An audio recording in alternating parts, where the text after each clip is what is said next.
Vaucluse House is a place with a rich history, stunning gardens and million-dollar views. Later on, I'll be meeting a horticulturist who's going to take me behind the scenes to see just what makes this 150-year-old place tick. But first, let's see what else is on this week's show. I know April 1st is come and gone, but you may feel like a bit of a fool if you don't take advantage of this whole month to get your alliums in. And I'm in a garden which is a blaze of colour all year round, thanks in no small part to a chance encounter and a very generous gift. And I'm at a large nursery looking at colourful foliage plants to bring a tropical feel to your garden. I'm getting a feel for what it would have been like back in the 1850s. Now, this outfit's a tad warm and a bit snug, but I kind of like this fob chain. And it's making me feel right at home in Vaucluse House, a stunning and historic property right on the harbour foreshore in Sydney's east. When William Wentworth, famous for being one of the first Europeans to cross the Blue Mountains, lived here with his wife, 10 children and 30 servants, this place was massive. It had 200 hectares of orchards, vegetable and ornamental gardens, and even its own private beach on the harbour.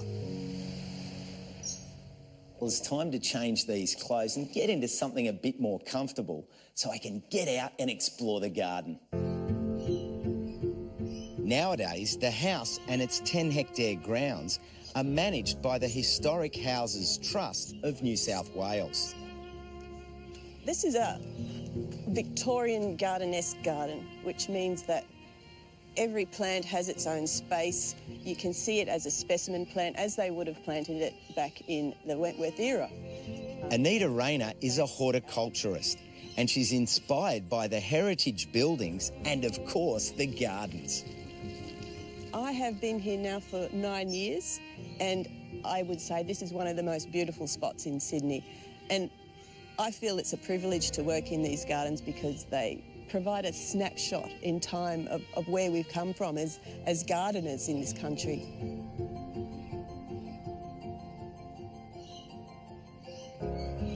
And here we are at the Pleasure Garden. Nice entry point. What's behind the name?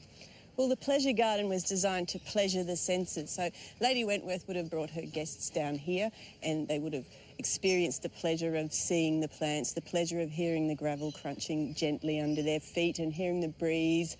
The plants themselves would have been showy, so they would inspire a conversation. For example, this crepe myrtle, I mean, look at the beautiful flowers, that really vibrant kind of flower that really attracts the eye. It's really like a jewel for them to show off and say, well, look at what I've got. Exactly. Look what I've brought back from my trip overseas. Cannas are a classic from that era, aren't they? They are. And the Victorians loved red foliage. So you can see the red colour of the canna there, which now is a little bit weedy, but that's the thing about the plants of this era. What made them so successful back then has made them a little bit too successful now, so people generally don't want to have them in the gardens. But if you keep them under control, they can be a nice addition. And the trees here, I mean, they've really got some size about them. We still have a few original plantings here. Like, look at this huge Port Jackson fig. I think it's about 150 years old. So would have this been planted by the Wentworths? We think so. It's a really iconic Sydney tree. And here is another original planting, the biggest Norfolk Island hibiscus I've ever seen. Wow, that is huge.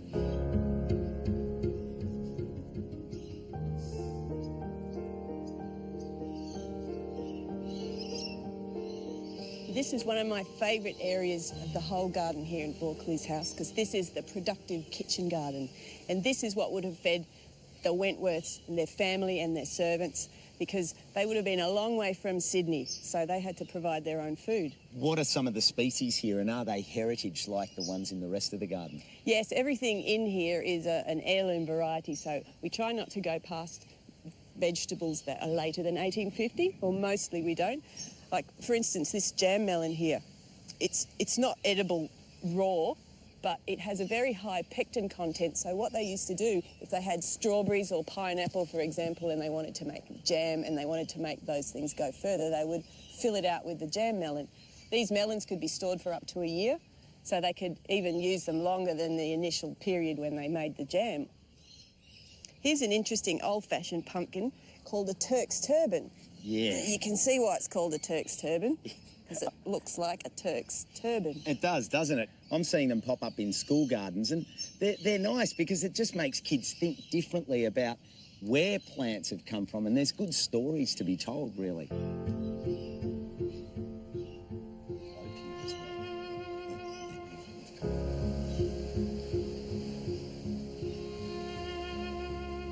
Wow. Well, here we are on the very edge of the Vaucluse estate on beautiful Sydney Harbour. Any gardener would love to have a view of this calibre looking out onto the water. How spectacular is this? Pretty special.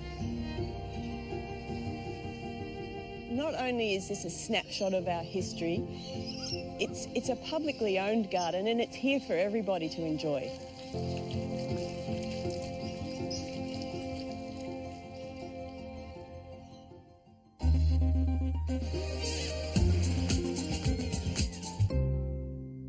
People love orchids, and for good reason. These are the wonderful Phalaenopsis orchids in all of their colour. Now, people often ask me, what do you do when they get like that? The flowers are finishing off, they're wilting, they're dying. Well, that's the end of their season. But if you cut back 20 or 30 centimetres from the flowers down to this point down here, there's the node where I'm going to cut, and I'm just going to cut just above that node. Throw that bit away, but what you'll find in about 6 to 8 weeks is that will send out a shoot on which there'll be new buds and new flowers. How simple is that? Give it a go. And I'm often asked, do you still have to water plants in, even on irrigation? Well, the answer is absolutely no matter what. Always water plants in right after planting. It helps settle them in, helps flush out air pockets which can dry roots out and damage them, and it also helps to reduce planting shock.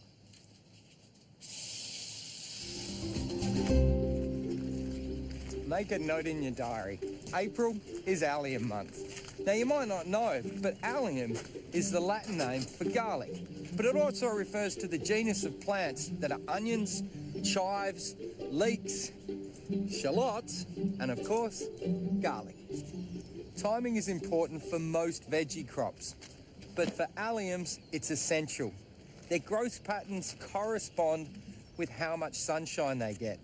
So that's day length and temperature. To get big, fat garlics or onions, you need to make sure they have a lot of leaf growth before the day lengthens. When this happens, they stop growing leaves and they start growing bulbs. Alliums hate a crowd, meaning they hate to compete for space. From things like weeds, big sticks, large bits in the soil like rocks, as well as large clods. This is especially important for subterranean alliums like garlic. So you need to make sure that you've cultivated your soil well, so it's light and fluffy and friable. They also like a sweeter soil, so I'm adding a good handful of dolomite lime every square metre. This will raise the pH of the soil by 1 and add a good amount of calcium and magnesium, which will give these plants a good start and keep them growing healthy through the season. The soil here at the patch is beautiful, but I'm still digging it over well to break up the clods. If your soil isn't quite up to scratch, you might need to add a barrel load of homemade compost every 2 square metres or so. And you can try a bit of aged manure, but never use it fresh. You'll just end up with soft, sappy, pest-prone onions.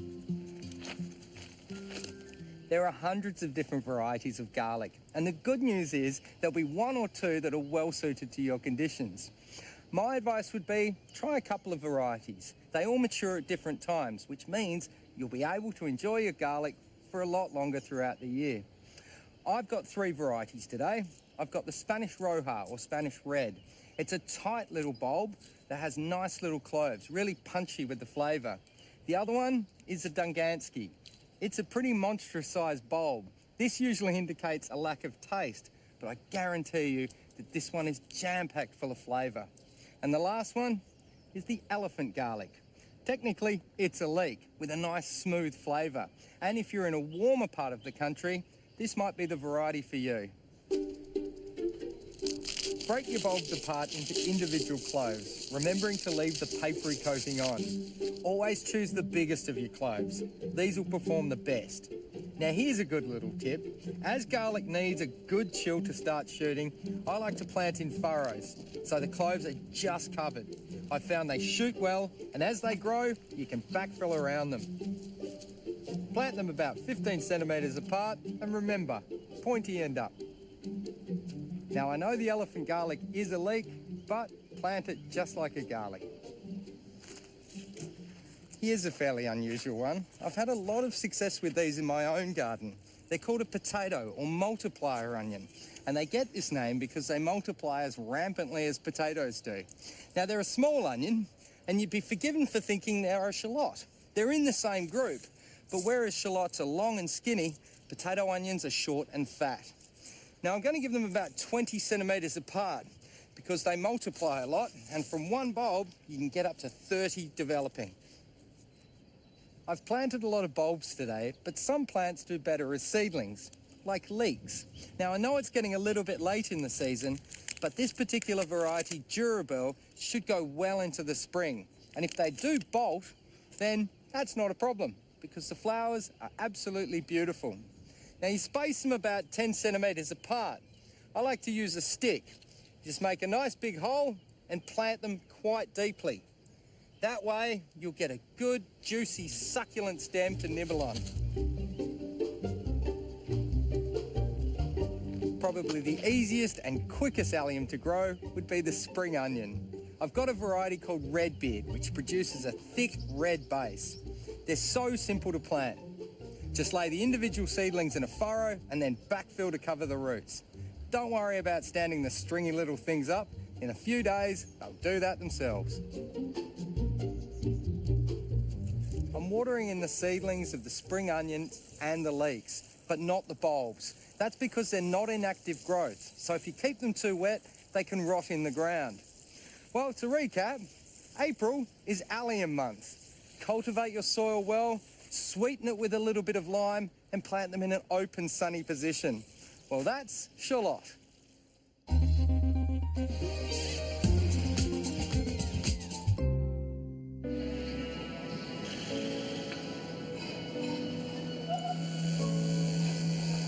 My name's Amy Duncan and I'm a professional tattoo artist with a particular interest in tattooing botanical imagery. I'm particularly fascinated by plants because humans have such a strong relationship with them.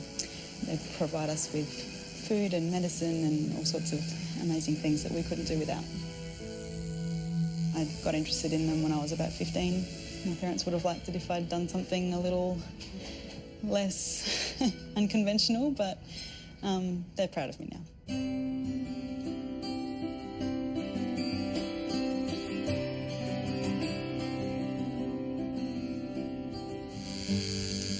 The thing that draws me to fruit and flowers and other botanical subjects is that they're always going to be beautiful and they're never going to go out of style, or they have a classic beauty to them that everybody can appreciate. Because they're organic forms, they always work well on the body. It's easy to drape them beautifully over the skin and make them look, graceful. And I just think they're timeless subjects that will never go out of style. They're beautiful. I love the way that they are so elegant, the way that they fall together. Yeah, I love the overlapping, the underlapping, all the textures, all the colours, the way that the grapes hang and the petals unfold, and yeah, it's really quite poetic in the shapes of things. She's amazing. Yeah, I better say that now because she's drilling my leg, but... Tash is a wonderful client. She sits really well, and she's let me have a lot of freedom with this piece, which is really fun. I've really been able to sort of try out a few new things I haven't done before, and really take a big chunk of skin to work on as well, which is a real treat. To have a whole leg to sort of decorate is really fun. So Yeah, it's been a blast working with Tashi on this. It's a really rewarding job that I feel really grateful for. And I enjoy spending time with my clients too. They're all really lovely people, and I enjoy the time to just sit with someone and talk.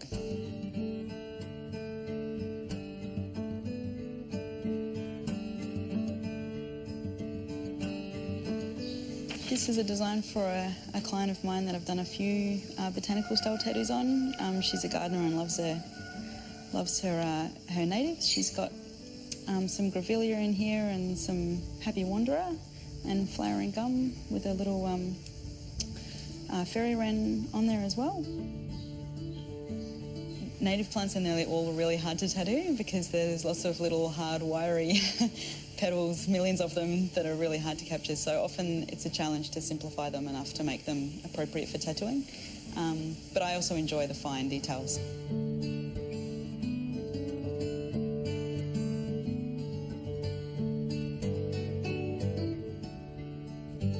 This was a client who requested a botanical illustration of an eggplant, and she provided references from an eggplant she grew in her own vegetable garden.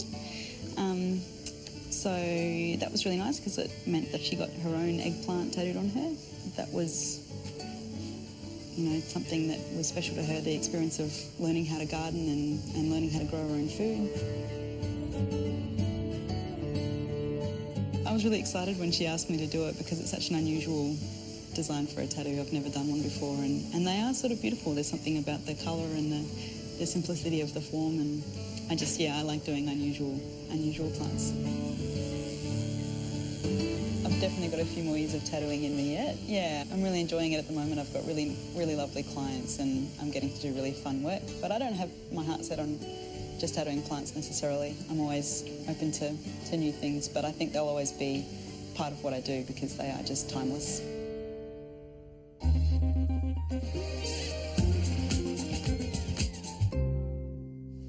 I love foliage. They create the bones in every garden. And tropical foliage, well, nothing says tropical better than big leaves and bold colours. And I'm going to show you some of my favourites. First up, crotons. For a sense of place, nothing says we're in the tropics better than crotons. And if there was one I'd recommend, this is it, Mammy. It has an interesting twist to the leaf. The great thing about this plant is that it has so many different colours. They open green, they go through yellow, through orange and into red. But the colours are not static. The colours change every single season. And for any croton to survive and thrive, all it needs is well-composted, freely draining soil and 6 hours sunshine and a bit of a drink during dry weather. It's a wonderful plant. Try it. Next, the bromeliad. Of all the bromeliads, Alcantara has to be one of the best. This is plum purple, and you'll probably buy them as small plants like this, about 2 years old, but they'll grow until they're about 7. Now, the joy about these plants is they add wow. So you have these by the entrance to the garden, and they make a real statement. It's also non-spiny, which is a joy to work with, and they take full sun, so they're very, very flexible. Next, philodendrons. Wherever you live in Australia, you can enjoy the tropical effect of philodendrons. Classics like these make a wonderful indoor plant, and you don't need a lot of light. They like a little bit of shelter. This one here, Xanadu, this has got to be the most bulletproof tropical foliage plant that there is. But if you want fabulous foliage, these philodendrons are the ones. Tropical gold and silver. Look at these leaves. They're great colours and patterns. This plant captures bright light even on a gloomy day. By contrast, in really intense light, the silver of this plant is cooling. These plants need well-composted soil, but they'll grow quite happily in ordinary potting mix. To boost the humidity in dry weather, mist them with a little bit of moisture once or twice a day. And finally, chlorophytum. This one is a much neglected foliage plant. Over the years, I've grown thousands of these plants and they look best planted en masse. All they need is a little bit of filtered light, well-composted soil and a bit of moisture, and they will glow. This chlorophytum has entirely different foliage. This is green-orange. It's best grown in an orchid mix, because while it likes moisture, it must have perfect drainage. It has a wonderful colour to the undersides of the leaves. These stems are best appreciated from the side. So put this in a wall garden or a hanging basket and enjoy. We've seen some tropical foliage plants which will bring durable colour and can be used as accents in your garden. I've shown you a few of my favourites. Now it's over to you. Experiment and have a bit of fun.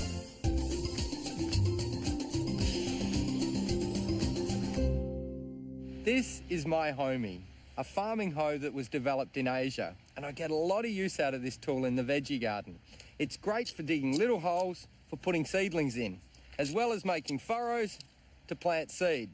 You can chip weeds out with it, as well as lightly aerating around the root zones of plants. A great little tool like this can make your gardening so much easier.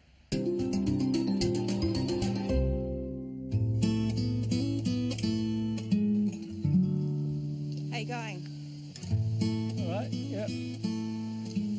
Need a hand? Just clearing out these things. Meet Kate and Hugh Walwork, a passionate couple of gardeners who've realised their dream of creating a colourful garden on their large block at Stirling in the Adelaide Hills. And there's nothing that adds colour like dahlias.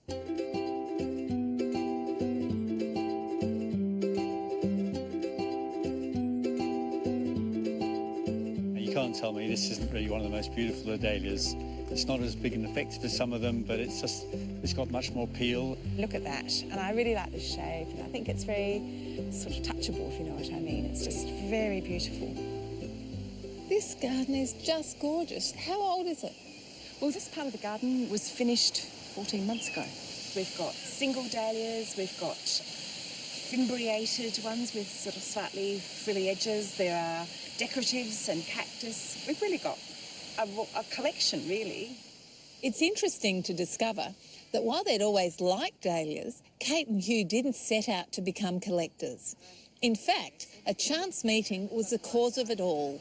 Well, we were at a gardener's market and I was just looking at the plants and the fellow next to me said, "Do you like dahlias?" And I just said, "Well, yeah." And he said, "Oh, well, my dad's got a collection of dahlias and he's gone to a nursing home, so you can have them if you like." Wow, and how many were there? 500 plants in the end that we planted. That was even including some, you know, the big tubers.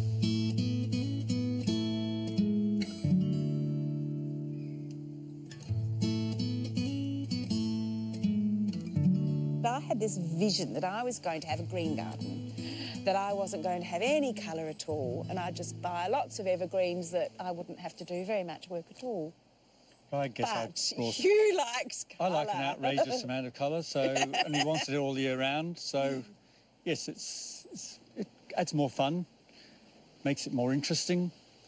As long as you can control it, you don't want to have just too much colour all splashed together. So we have themed the garden in terms of like a white garden and a purple sort of garden. So I love the strong colours here. Yes, we're really wanting to try to create a sunset border with the colours of orange and yellow and all of the colours of the sunset. Some of those colours that other people don't like in their gardens, we really rather like the challenge of growing orange and those really sort of spectacular, bold colours.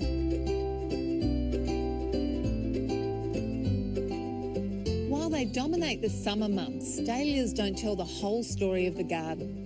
Set on 1/3 of a hectare of gently sloping ground, the garden is distinctly cottage in style, with a mixed planting of flowering shrubs, perennials, bulbs and roses, which add splashes of colour in the well-maintained borders. So you've developed your garden to be a series of garden rooms, and they seem to flow beautifully from one to another. Well, initially we had it sloping in two directions, so we had to think about how would we make that work. So we had to create a series of terraces. So we wanted to have a terrace at the top level for the house, and also a large flat area where kids could play, or we could, sit around and eat and have a nice sitting area. But the dahlias keep calling me back, and I couldn't help wondering if Kate and Hugh had their favourites. These types of dahlias are really my favourites. On a practical level, they're really good because they don't need staking, but they're also very floriferous. I like the contrasting leaf colour, and the open sort of face to the flower is I think is most attractive, and the bees like them. Because they're open like this, the bees like them, so you get a lot of bee activity, and they actually then hybridise, and we get new seedlings coming from them. So on a whole lot of levels, I think these would be my favourite for the garden. The singles do have a simple elegance about them, I agree. I really like the large decoratives. This one, this pale pink one, I think that's a lovely one. Look at the size of that. I like its shape. I like the colour, holds its form really well. This one actually, probably is my favourite of all, to be perfectly honest. I love the colour. I just think that's just amazing. And that's part of the original collection? Yes, it was, and we managed to save it. We picked that out as one of our favourites when they first came out. This big surprise when we saw them all blooming. We thought that was one of our favourites. Nature is awesome when you look at that, isn't it? Absolutely beautiful. Couldn't make that if you dreamt it up. Well, this is a spectacular way to honour a man and his collection of dahlias. Yeah, we thought that it was just really important to maintain them. We'd really like them to know that we looked after them.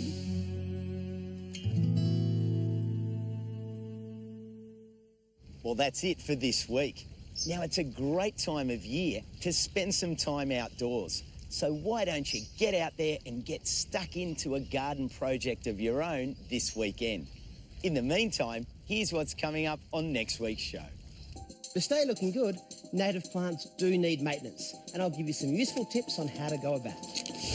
I'm visiting a professor who's turned an old fiberglass pool into a fantastic aquatic garden. And I'll be visiting a fabulous ornamental garden, and you wait till you see the vegetable patch. It's enormous.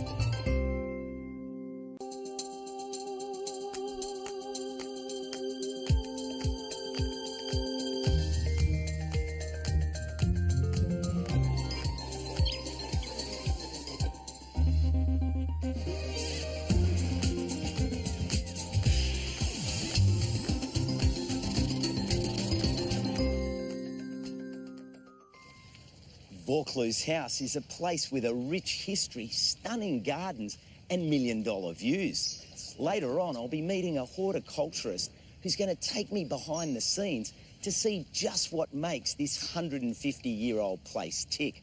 But first, let's see what else is on this week's show.